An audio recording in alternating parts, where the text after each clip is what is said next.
funeral, much of it follows two areas of guidance. One, because it is a state funeral, there are certain protocols that are in place in relation to the execution of a state funeral. And secondly, Mr. Arthur left some very specific requests and guidance for how his funeral was to be conducted. And so matters, for example, in relation to the place of the funeral service is at the request of Mr. Arthur. The place of his interment is at the request of Mr. Arthur. The structure of the service inside of the church, much of it at the instruction of Mr. Arthur. And so we've brought together what is required for a state funeral along with what the requests of Mr. Arthur, what the specific requests were. We've brought those together, fused them, and we have come up, I think, with what I believe will be a very fitting tribute, testament to the life, the work, the stature of the man whose life we will remember and in some ways celebrate tomorrow afternoon.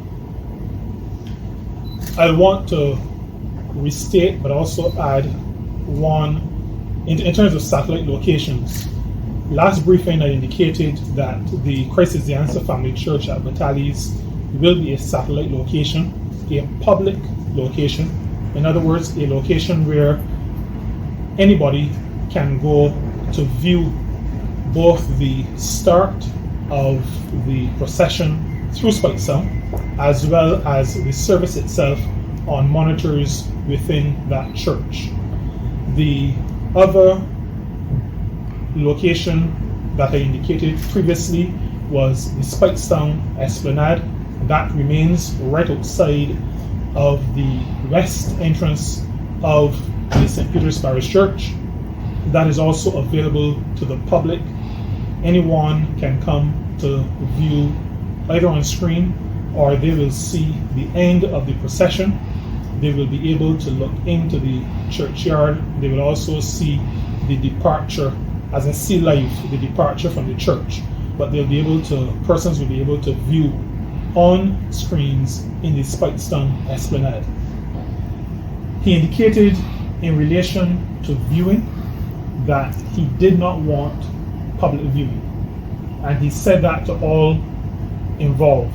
That is to say, he said it to his family, and he said it to the funeral director with whom he had many conversations, well, before even his illness.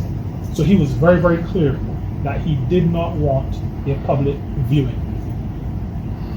We thought that we would continue the good Barbadian tradition of respect, and we would respect his wishes in that regard.